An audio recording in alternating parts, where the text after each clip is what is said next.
حضرت ابو ہریرہ رضی اللہ تعالیٰ عنہ فرماتے ایک بابا جی نبی پاک کی بارگاہ میں آئے، اور جب وہ واپس جانے لگے تو میں نے عمر پوچھی تو عمر تھی 96 سال۔ کہتے ہیں بزرگ جب آئے نا تو یہ بھنے جو ہے نا ان کی سفید ہو کے تو یوں آنکھوں پہ آ گئی، بڑی چھڑی بابا جی نے پکڑی ہوئی اور دونوں ہاتھ پکڑ کے نا چھڑی کے اوپر جھکے ہوئے ایک جانی، قربان جاؤ۔ کہتے ہیں جب وہ بزرگ مسجد میں داخل ہوئے تو میرے رسول نے کھڑے ہو کے استقبال فرمایا، کھڑے ہو، اور نبی کریم صلی اللہ علیہ وسلم نے آگے بڑھ کے بابا جی کو بازو سے پکڑا اور بٹھایا، حضور بیعت پہ۔ کہا بزرگوں کیسے آئے ہو؟ تو کہتے ہیں وہ بابا جی بات کرتے تو آنکھ کھول کے پہلے حضور کا چہرہ دیکھتے، پھر وہ بات کرتے تو ان کے لب و لہجے کے اندر بڑی پریشانی، بڑی تکلیف، بڑی مایوسی۔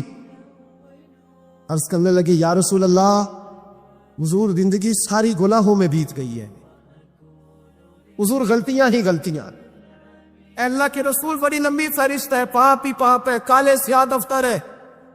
حضور اس عمر میں آپ کا ایک صحابی ملا ہے، اس نے بات سمجھائی ہے تو تھوڑا خیال آیا ہے، لیکن یا رسول اللہ صلی اللہ علیہ وسلم اب میرا وجود بیکار ہو گیا ہے، حضور بوڑھا ہو گیا ہو۔ 3 باتیں کہی بزرگوں نے اور نرالی کہی، کہنے لگے یا رسول اللہ صلی اللہ علیہ وسلم، حضور اب تو میری کمر بھی سیدھی نہیں ہوتی کہ میں نماز ہی صحیح ادا کر سکوں، بوڑھا ہو گیا ہوں۔ یا رسول اللہ صلی اللہ علیہ وسلم، اب میرے اندر طاقت نہیں کہ میں محنت مزدوری کر کے صدقے اور خیرات دے سکوں۔ یا رسول اللہ صلی اللہ علیہ وسلم، اب میں تلوار لے کے جہاد بھی نہیں کر سکتا، حضور نہ میں لمبی نمازیں پڑھ سکتا ہوں، آقا نہ میں صدقات و خیرات دے سکتا ہوں، محبوبہ نہ میں دین کے لیے کوئی جہاد کر سکتا ہوں، بیکار وجود ہے، بیکار بیکار وجود کو تو گھر والے برداشت نہیں کرتے، بچے دعا کرتے یا اللہ ابا جی کو پردہ دے دے، اماں کو پردہ دے دے، بیکار ہو گیا ہوں۔ حضرت ابو ہریرہ فرماتے ہیں جیسے برسات میں بارش کی جھڑی لگتی ہے، یوں مصطفیٰ کی آنکھوں سے جھڑی لگ گئی، حضور کھل کے روئے، کھل کے۔ اور میرے حبیب پاک نے فرمایا بزرگوں بڑے مجاہد ہیں، دین کے لیے جہاد کرنے والے بڑے ہیں، رب کریم کو آپ کی تلوار کی اتنی حاجت نہیں، اور فرمایا اس کے خزانے کوئی خالی تو نہیں کہ آپ ہی گویا صدقہ دیں گے تو بھرے جائیں گے، اور فرمایا پھر رب کریم کی شان میں اضافہ نہیں کرتی عبادتیں، وہ تو بندے کو نفع دیتی ہے۔ وہ بزرگوں نہ آپ جہاد کرے، نہ آپ صدقات دے، لا نبی نمازیں پڑھے، آپ صدق دل سے آ جائے، اللہ کے رسول کا وعدہ ہے رب آپ کو بغیر حساب کتاب جنت عطا فرما دے گا۔ آنا تو شرط ہے کہ نہیں بھی آئے تو صحیح، نہ پہنچے تو صحیح، عادت ہے اس کو نہیں عادت صدقات و خیرات کی، جہاد کی، تبلیغ، آئے تو صحیح نا، ان العبد اذا عرفا ثم تاب تاب اللہ علیہ۔ اور قرآن مجید نے کہا هل جزاء الاحسان الا الاحسان، کیا ہے بھلا نیکی کا بدلہ مگر نیکی، احسان کا بدلہ صرف احسان۔ ہم نہ احسان مندی نہیں کرتے، مزاج نہیں پیدا کرتے۔ اچھا کبھی احسان مانتے بھی ہیں تو کسی نے جو 1-2 احسان کر دیے ہیں نا اس کا مانتے، اور ہمارے جو قریبی ہیں جو اپنے ہیں جن کے احسان گنے نہیں جا سکتے، شمار نہیں کیے جا سکتے، ہم پر سب سے زیادہ احسان ہمارے رب کریم کا ہے۔ اس نے ہمیں پیدا کیا ہے، اس نے ہمیں زندگی دی ہے، وہ ہمیں رزق دیتا ہے، اس نے ہمیں شعور دیا ہے، اور پھر اس کے بعد ہمارے اوپر سب سے بڑھ کر احسان ہمارے رسول پاک کا ہے صلی اللہ علیہ وسلم۔ حضور کا تو وجود ہی پورا اللہ کا احسان ہے۔ لقد من اللہ علی المؤمنین اذ بعث فیہم رسولا، رب کہتا ہے میں نے تم پر احسان کیا ہے کہ میں نے تمہیں اپنا رسول عطا فرمایا۔ حضور کا سارا وجود ہی ہمارے اوپر احسان، لیکن آپ دیکھ لیں اس احسان مندی کا جو خاص جذبہ ہونا چاہیے تھا اور ہمارے وجود میں اس کے جو اثرات ہونے چاہیے تھے، اور ہماری طبیعت جس طرح جھکی ہوئی ہونی چاہیے تھی اس احسان پر، وہ ہمارا مزاج نہیں بنتا الا ماشاءاللہ۔ اور دنیاوی احسانوں میں سب سے بڑھ کر جو ہمارے اوپر احسان ہے وہ ہمارے والدین کا ہے، اور قرآن مجید میں اللہ کریم نے فرمایا میرا بھی شکر ادا کرو اور اپنے ماں باپ کا بھی شکر ادا کرو۔ ان کا بھی شکریہ ادا کر. وہ میں ایک دوست ناراض ہو گئے اپنے گھر سے، تو والد نے انہیں کہا ٹھیک ہے آپ الگ ہو جائیں، جو ان کا حصہ تھا وہ ان کو دے دیا. 4 بھائیوں میں سے ایک کو انہوں نے روانہ کر دیا. اب ظاہر ہے کچھ پریشان ہوئے، گھر چھوڑنا تھا تو ایک اور جگہ منتقل ہوئے. تو ان کے ایک دوست نے ان کی مدد کی اور ان کو انہوں نے کچھ دن اپنے ساتھ رکھا. پھر آہستہ آہستہ مواقع بن گئے اور جگہ ان کو مل گئی. تو میرے ساتھ گفتگو کر رہے تھے. تو ہم جو سادہ لوگ ہوتے ہیں، دیسی دیہاتی، وہ ہم نہ ایک بات ہی پکڑ لیتے ہیں ساری زندگی اور تصویر کا دوسرا رخ دیکھنے کو تیار نہیں ہوتے. کہنے لگے جی یہ میرا محسن ہے، اس نے اتنے دن مجھے گھر رکھا، کوئی 20-25 دن اس نے مجھے اپنے گھر رکھا، پھر اس نے میرے ساتھ تعاون کیا، پھر کاروبار چلانے میں میری مدد کی، پھر مجھے مکان لے کے دیا. 1-2 سال تک اس طرح اس نے مجھے سپورٹ کیا کہ میں ٹانگوں پہ کھڑا ہو گیا. اماں ابا نے تو مجھے نکال دیا تھا. اور ان کی وہ شکوے بھی بیان کرنے لگا، شکایتیں بھی کرنے لگا. تو میں نے اسے کہا کمال ہے نا، جس نے 20 دن گھر میں رکھا وہ محسن ہے، اور جس ماں نے 9 مہینے پیٹ میں رکھا اس کے بارے میں تیرا رویہ ہی بدل گیا ہے. آپ غور کریں گے اور سمجھیں گے اس بات کو کہ 9 ماں نے پیٹ میں رکھا، اور کیا دکھ سہے، کیا تکلیف ہے. اور میں نے کہا اس نے 2 سال سپورٹ کی ہے، اور یہ تو تیرا محسن ہے. اور جس باپ نے اتنی سپورٹ کی کہ تیرے 3 بچے بھی ہو گئے، تو وہ بس 1-2 منٹ میں تو وہ چپ کر گیا. میں نے کہا تمہیں یہ سپورٹ نظر نہیں آئی؟ ہم جو پیر صاحب تک پہنچے، ہم جو استاد صاحب تک پہنچے، ہم جو دوستوں تک پہنچے، ہم جو رشتہ داروں تک پہنچے، ہم جو اولاد تک پہنچے، ہم جو سسرال تک پہنچے، ہم جہاں بھی پہنچے، اس پہنچنے میں پہلا کردار ہمارے ماں باپ کا ہے. یہ پہلی درسگاہ ہے. او بھائی تھوڑا سا نا اپنے ماں باپ کے لیے بازو بچھے ہوئے ہو، محبت ہوئی ہو. اور یار میرے رسول پاک کریم محبوب علیہ السلام، معصوم آمنہ صلی اللہ تعالی علیہ وسلم، نبی پاک علیہ السلام نے نہ فرمایا جس نے لوگوں کا شکریہ ادا نہیں نہ کیا اس نے اللہ کا بھی کوئی نہیں کیا. اگر تو کسی کا احسان مند ہی نہیں، اگر تو کسی کا مشکور ہی نہیں، تو اللہ کا کیا شکر ادا کرے. حضور نے فرمایا جب کوئی تمہارے ساتھ نیکی کرے تو بہترین بدلہ دینے کی کوشش کرو. وہ بابا بلے شاہ صاحب نے نا کتے کی وفاداری کا بیان فرمایا ہے، اور بڑی سمجھنے والی بات ہے. بابا صاحب کہتے ہیں کہ کتا جو ہے نا اس کے ہم مالک ہیں، تو ہمارا بھی تو کوئی مالک ہے نا. فرماتے ہیں ایک روٹی کتے کو ڈالتے ہیں، دوسری مانگے تو کئی دفعہ لوگ جوتا بھی مار دیتے ہیں، لیکن خود مالک جو ہے کتے کا وہ پنکھے کے نیچے، اے سی کے نیچے سویا ہے، اور کتا جا کے صبح کسی درخت کے نیچے سوتا ہے، اور ساری رات مالک سویا ہوا ہے، یہ پہرے داری کر رہا ہے، اور کسی کو بھی اس کے گھر میں آنے نہیں دے رہا. کہتے ہیں تو کتے کا مالک ہے تو تیرا بھی تو کوئی مالک ہے نا. اور 4 سال بیماری آ جائے تو لوگ معاذ اللہ کے شکوے کرتے ہیں، اور تو جوتے مارتا ہے تو تیرا جانور تیرے گھر سے جانے کو تیار، لوگ بوری میں ڈال کے بند کر کے چھوڑ آتے ہیں، اسے پتہ ہے مالک چھوڑ گیا ہے، لیکن گھر آنے سے پہلے بلی پھر آ جاتی. ایک برکی دا قدر پچھانن پاویں مالک ہوں من ستے. احسان کسی کا تو یاد رکھا جائے. اور جو لوگ احسان مند تھے، حضرت شیخ سعدی رحمت اللہ تعالی علیہ فرماتے میں نے دیکھا ایک شخص کے پیچھے پیچھے ہرن چل رہا تھا. وہ ذرا میرے قریب آیا تو میں نے اسے آگے کہا کہ یہ ہرن تو بندہ دیکھ کے بھاگ جاتا ہے، تیرے پیچھے کیسے چل رہا ہے؟ تو سعدی فرماتے ہیں وہ شخص کہنے لگا اس کا بچہ مر رہا تھا، میں نے بچایا ہے، میں نے اس کے بچے کو پانی پلایا ہے، گھاس کھلائی ہے، تو جب سے یہ دم ہلاتا ہلاتا میرے پیچھے ہے. حضرت سعدی فرماتے ہیں اس کے گلے میں رسی کوئی نہیں تھی، پر اگر اس کے گلے میں کوئی رسی تھی تو احسان کی رسی تھی، جس سے وہ بندھا ہوا پیچھے پیچھے چلا آ رہا تھا. کوئی تو ایسی رسی، یہاں تو بھائی اتنا عجیب معاملہ ہو گیا ہے. ہمارے ایک بہت بڑے بزرگ عالم ہیں، تو ایک دن فرما رہے تھے یار حد ہو گئی ہے، جن کو پڑھایا تھا لکھایا تھا وہ مقابلے میں آ کے بیٹھ گئے. ہم نے شاگرد بنائے تھے کہ دشمن تیار کیے تھے؟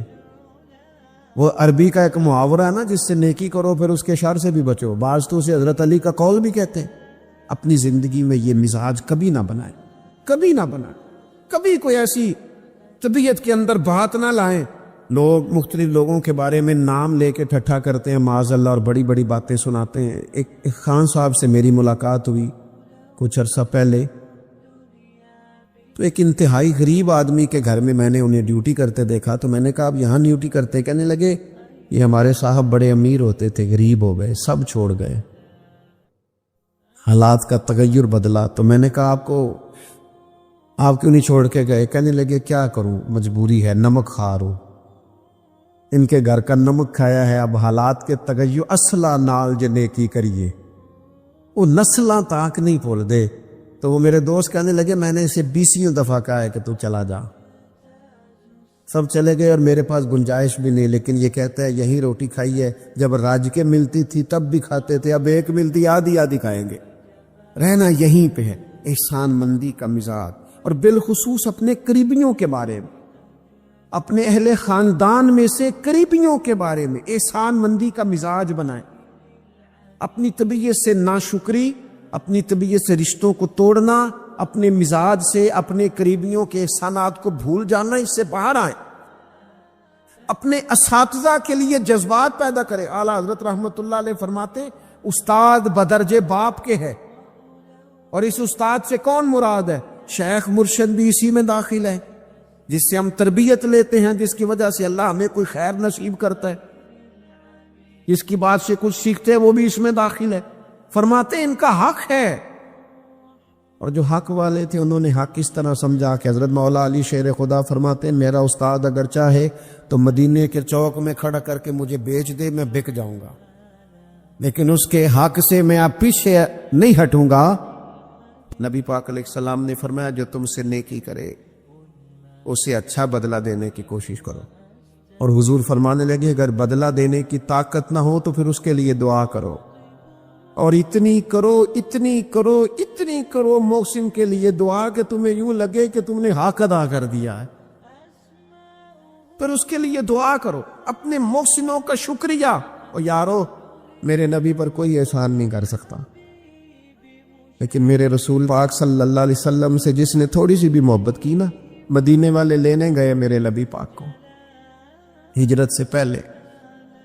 تو حضور کے چچا حضرت عباس رضی اللہ تعالیٰ عنہ حالانکہ ابھی کلمہ نہیں پڑھتے تھے، وہ کہنے لگے مدینے سے لینے آنے والوں، نبی پاک یہاں بڑے معزز ہیں، ان کا بڑا اعزاز ہے، اگر تم محبوب کی حفاظت کر سکتے ہو تو پھر لے کے جانا. تو اہل مدینہ نے کہا کہ آپ ایک دفعہ بھیجیں تو صحیح، ہم تو اپنے اہل خانہ سے بڑھ کر حفاظت کریں گے. یہ باتیں ہو رہی ہیں. ایک انصاری تھے حضرت ابو الحیثم، اٹھ کے نا حضور کے قریب گئے، کہنے لگے یا رسول اللہ ایک بات کر لوں؟ حضور نے فرمایا کر لو. عرض کی حضور ہمارے جن جن سے بھی تعلقات ہیں ہم سب سے بگاڑ دیں گے. حضور ہم صرف اور صرف آپ کی غلامی کریں گے، لیکن ایک ہلکا سا ڈر ہے، اگر اجازت ہو تو عرض کر لوں؟ حضور نے فرمایا کرو. عرض کرنے لگے یا رسول اللہ کل کو اگر آپ کو غلبہ ملے اور اللہ کے فضل سے ملے گا تو پھر ایسا نہ ہو کہ آپ اپنی قوم کی طرف لوٹ آئیں، تو پھر ہم سے یہ فراق یہ وچھوڑا سا نہیں جائے گا.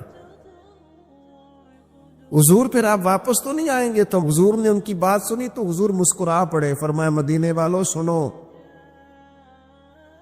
کبھی نہ بھولنا میں تم میں سے ہوں اور تم مجھ میں سے ہو.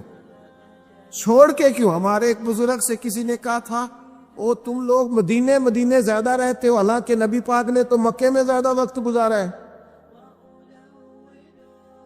63 سالہ عمر مبارک میں سے 53 سال مکے میں گزارے، مدینہ طیبہ میں تو صرف 10 سال گزارے، اور تم ہر وقت مدینہ کرتے ہو. وہ کہنے لگے جا کے اپنا کیلکولیٹر ٹھیک کر، تیرا یہ فلسفہ بھی ٹھیک نہیں. نبی پاک نے مکے میں 53 سال گزارے ہیں اور مدینے میں قیامت تک کے لیے ڈیرا لگایا ہے. جا کے کیلکولیشن ٹھیک کر. حضور نے فرمایا رہنا بھی یہاں ہے، دفن بھی یہاں ہونا ہے، قیامت میں اٹھوں گا تو میری قبر بھی مدینہ سے کھلے گی۔ حضرت عمر فاروق کہتے ہیں میں حضرت صدیق اکبر کے پاس بیٹھا تھا تو ایک خاتون آ گئی دربار خلافت میں کسی کام سے، تو حضرت سیدنا ابو بکر صدیق نے اپنے کندھوں سے چادر اتاری، اس چادر کو زمین پہ بچھایا، اس بیٹی کو، اس خاتون کو اپنی چادر پہ بٹھایا۔ حضرت سیدنا عمر کہتے ہیں میں نے کہا اللہ نے آپ کو اتنی شانوں سے نوازا ہے، انبیاء کے بعد آپ سب سے افضل ہیں، اور آپ اپنی چادر کس کے لیے بچھا رہے ہیں؟ کون ہے آخر یہ خاتون؟ تو حضرت ابو بکر صدیق فرمانے لگے حضرت سعد بن ربیع رضی اللہ تعالی عنہ نے میدان احد میں حضور کے قدموں میں جان قربان کی تھی۔ میں نے کہا ہاں، کہنے لگے یہ اسی سعد بن ربیع کی بیٹی ہے، یہ آج آئی ہے۔ اور ہمارے ملک میں کیا ہوا؟ کبھی پلٹ کے دیکھنا شہداء کے خاندان کس کیفیت میں، کبھی پلٹ کے دیکھنا سرحدوں پہ جان دینے والوں کے بچوں کی کیفیت کیا ہے۔ کبھی کسی تقریب میں بلا لیا جاتا ہے، 2 جملے کہہ دیے جاتے ہیں، کوئی ایک آدھ میڈل بھی دے دیا جاتا ہے، لیکن کبھی پلٹ کے دیکھنا ان کی کیفیات کیا ہے، ان کا خیال رکھا، ان چیزوں کو غور کیا گیا۔ کسی نے اگر کسی مقام پہ کوئی نیکی کی تو اس نیکی کا اعزاز رکھا گیا۔ میں نے تو اپنی زندگی میں دیکھا ہے، بڑا چھوٹا آدمی ہوں لیکن میں نے دیکھا ہے دین کا کام آپ تھوڑا کرتے ہیں، رب آپ کو اجر اتنا عطا کرتا ہے، اتنا عطا کرتا ہے کہ انسان شرمندگی میں پانی پانی ہوتا جاتا ہے کہ یہ تو بالکل میری اوقات ہی نہیں تھی، یہ تو کیفیات ہی نہیں تھی، یہ اس مسجد کے نقشے کی جب بات چل رہی تھی تو نقشہ منظور کرنے والوں میں سے ایک صاحب نے مجھے کہا اتنی بڑی مسجد بنا رہے ہیں تو وہاں تو آبادی کوئی نہیں، تو اتنی بڑی مسجد بنا رہے ہیں تو لوگ کہاں سے آئیں گے؟ تو میں نے کہا ہمیں تو پہلے بھی نہیں پتا کہاں سے آتے ہیں۔ وہ کہنے لگے نہیں پھر بھی کوئی اندازہ تو ہو۔ میں نے کہا کہ چلے مسلمان پر ویسے ہی اعتبار کرنا چاہیے، تو میں تو ویسے ہی پگڑی داڑھی والا ہوں، سچ بتاتا ہوں مجھے نہیں پتا کہاں سے آئیں گے، پر امید ہے کہ آ جائیں گے۔ اب جو آ رہے ہیں وہ مجھے صرف ایک ہی بات کہہ رہے ہیں تہاڈی جگہ تھوڑی ہے، اے جگہ ذرا بدالو۔ میں نے کہا ذرا ٹھہر جاؤ، جو چیزیں ہو رہی ہیں ان کو ذرا مینج کر لیں۔ دیکھو اللہ تبارک و تعالی، اللہ کا رسول دین کسی کا قرض نہیں رکھتا، ہمارے مخلص ہونے میں دیر ہوتی ہے، ہم اور جلدی شکوہ کرتے ہیں اپنی زبان پہ، اللہ تعالیٰ ہمیں معاف فرمائے۔ بعض اوقات نہ چاہتے ہوئے کچھ ایسی باتیں آ جاتی ہیں جن میں بعد میں شرمندہ ہوتے ہیں، یار یہ جملہ کیوں کہا، دین تو بڑا اعزاز دینے والا۔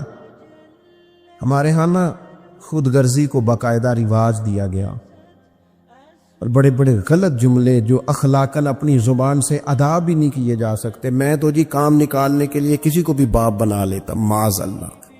مسلمان تو اس طرح کی بات نہیں کر سکتا۔ یہ خود غرضی، یہ لالچ، یہ وقتی طور پر کسی شخص کو استعمال کرنا، ٹیشو پیپر بنانا، یہ اہل ایمان کا تو طریقہ ہی نہیں۔ وہ تو یاد رکھتے ہیں ہر ایک کا احسان، وہ تو کسی نے محبت کی ہو تو اس کا خیال رکھتے ہیں، اپنے محسنوں کا شکریہ ادا کریں۔ آپ یقین کریں میں نے زندگی میں ایسے اساتذہ دیکھے جن کا مقصود تنخواہ لینا نہیں تھا، پڑھانا تھا، اور انہوں نے جیب سے خرچ دے کے بچوں کو پڑھایا، دل لگایا، جد و جہد کی۔ ایسے مشائخ دیکھے جنہوں نے وارفتگی کے ساتھ لوگوں کو دین کی طرف قائل کیا۔ اب نہ زمانے میں تکلف پیدا ہو رہا ہے، اب طبیعتیں احسان مند نہیں رہی۔ بچے اپنے ماں باپ سے جب یہ کہے کہ آپ نے ہمارے لیے کیا کیا ہے، اور جب شاگرد اٹھ کے اپنے استاد سے کہیں کہ اگر پڑھایا ہے تو فیس نہیں لی، مفت پڑھایا ہے۔ اگر کوئی بیوی اٹھ کے اپنے خامد سے کہہ دے، نبی پاک علیہ السلام نے فرمایا، بخاری میں موجود ہے، کہ ساری زندگی تم عورت کے ساتھ نیکی کرتے ہو لیکن تمہارا ایک عیب دیکھتی ہے تو وہ کہتی ہے میں نے تو کبھی تم میں کوئی بلائی دیکھی نہیں، یہاں تو سکھ پایا ہی نہیں۔ فرمایا اس بنیاد پر کثرت سے عورتیں دوزخ میں جائیں گی۔ اور اگر وہ خاتون جس نے سارے دکھ سکھ دھوپ چھاؤ خامد کے ساتھ گزاری، اگر خامد اسی کو اٹھ کے تانا زنی کرے، اس کے 2-1 کاموں کو بنیاد بنا کر کہ یہ چیز نہیں ملی، یہ کپڑا وقت پہ استری ہوا نہیں ملا، اس کی زندگی کی ساری نیکیوں کو توڑ کے رکھ دے، یہاں تک کہ اس کے ماں باپ کے بارے میں بھی کمزور جملے کہے، تو اللہ کا قرآن کہتا ہے وَلَا تَنْسَبُوا الْفَضْلَ بَيْنَكُمْ، آپس میں ایک دوسرے کا احسان بھول نہ جایا کرو. تھوڑا سا احسان مند رہیں، تھوڑا سا چیزوں کو سمجھیں، تھوڑا غور کریں. اگر یہ مزاج میں بات پیدا ہو جائے تو زمانے میں قرار آئے گا، ہم ایک دوسرے کی قدر کا احساس ہوگا، مل کے رہنا ہم پسند کریں گے، ہمارے اندر وہ چیزیں آئیں گی. یہ ادارے بنتے ہیں، یہ چلتے ہیں، لوگ آتے ہیں، میرا ہی نام ہے، مجھے ہی لوگ جانتے ہیں، میرا ہی تعارف ہوتا ہے، لیکن میں تو ابھی آیا ہوں. تو جس نے یہاں میرے آنے سے پہلے صفیں بچھائی ہیں وہ بھی تو بڑا قیمتی آدمی ہے نا. جس نے جھاڑو دیا اس کی بھی تو بڑی بات ہے نا. جو میں چلا جاؤں گا اپنے معاملات میں، جہاں مجھے مزید سفر کرنے نکل جاؤں گا تو یہاں ڈیوٹی کریں گے، یہاں سے چیزیں اٹھائیں گے، ان کی بھی تو بڑی بات ہے نا. لیکن ہم احسان ماننے کو تیار، یعنی سو رہے ہیں سیٹھ صاحب گاڑی میں، پیر صاحب، علامہ صاحب سو رہے ہیں، ڈرائیور گاڑی چلا رہا ہے، وہ سویا ہوا پتہ نہیں کتنی دیر ہو گئی، ایک ذرا جگہ کسی جگہ بریک لگ گئی ہے تو آنکھ کھلتے کہتا ہے تیار نہ چلا. او بھائی تو سویا ہوا تھا.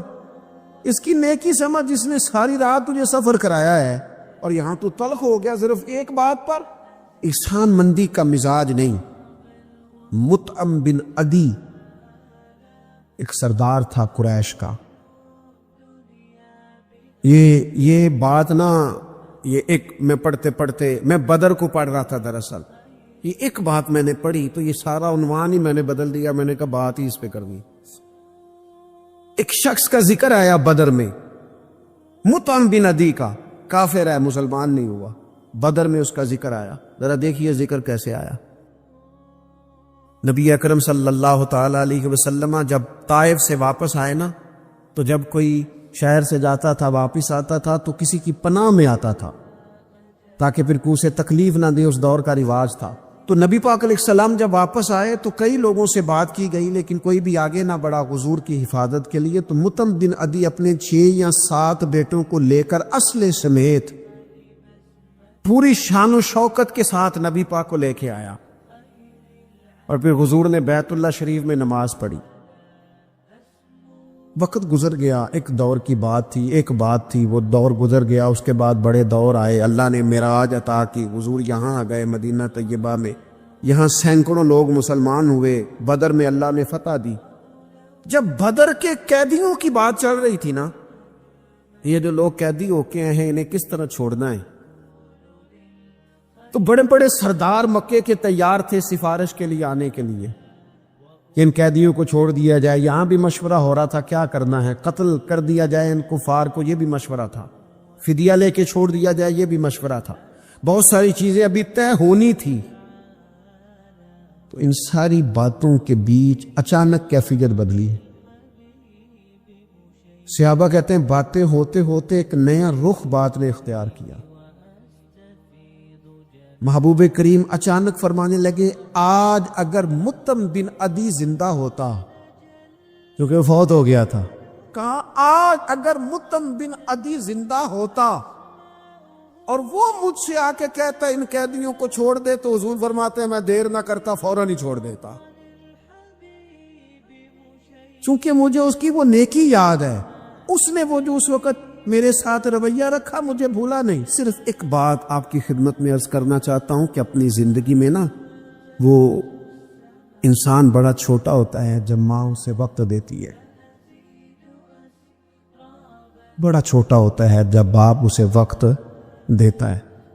بڑے اساتذہ کے پاس بڑی کتابیں جب بندہ پڑھتا ہے وہ بھی بڑا وقت ہوتا ہے، لیکن جب اسے یہ اچھی طرح پہچان کرانی ہوتی ہے نا کہ یہ الف ہے، یہ با ہے، اور نہیں یہ تا ہے، آنکھیں کھول کے دیکھ، 2 نقطوں والا تا ہوتا ہے، یہ سا ہے. وہ بھی بڑے مشقت والے لوگ ہوتے ہیں، وہ بھی بڑی محنت کرتے ہیں، لیکن کیا کریں بھول جاتے ہیں لوگ، نہیں یاد رہتا. وہ جس کی بات سن کے اللہ نے دین کی توفیق دی، اس کی بات سن کے اس طرف مائل ہوئے، پھر ریسرچ کی اور پھر اسی کو ان پڑھ کرنا شروع کر دیا. پھر کہا کہ اوہ توجہ تو اس نے دلائی تھی پر یہ بندہ ہی ٹھیک نہیں. یہ ہمارے ہاں عجیب ناشکری کا اور احسان فراموشی کا مزاج آیا ہے. ہمیں ہمارا دین کہتا ہے آپس میں ایک دوسرے کے احسانوں کو بھلانا نہ، اور نیکی کا بدلہ ہمیشہ نیکی رکھنا. حضور نے فرمایا شکریہ ادا نہ کر سکو تو محسن کے لیے دعا ضرور کرنا. اپنی زندگی، یہ جو لوگ احسان مند ہوتے ہیں نا، یہ بڑے نفیس لوگ ہوتے ہیں، یہ حدود کے اندر ہوتے ہیں، یہ بڑے باادب ہوتے ہیں. ان کی زندگی سلجھی ہوئی ہوتی ہے، ڈھلی ہوئی ہوتی، یعنی یہ وہ لوگ ہوتے ہیں جن کا کوئی ہوتا ہے، یعنی ان کی کوئی سند ہوتی ہے، ان کے کوئی پیچھے ہوتا ہے، ان کی کوئی بہک ہوتی ہے، انہیں کوئی کہنے والا ہوتا ہے، ان کا کوئی استاد مرشد ہوتا ہے، انہوں نے کسی سے سیکھا ہوتا ہے، ان کی کوئی پشت ہوتی ہے. یعنی یہ وہ ہوتے ہیں جن کا کوئی ہوتا ہے.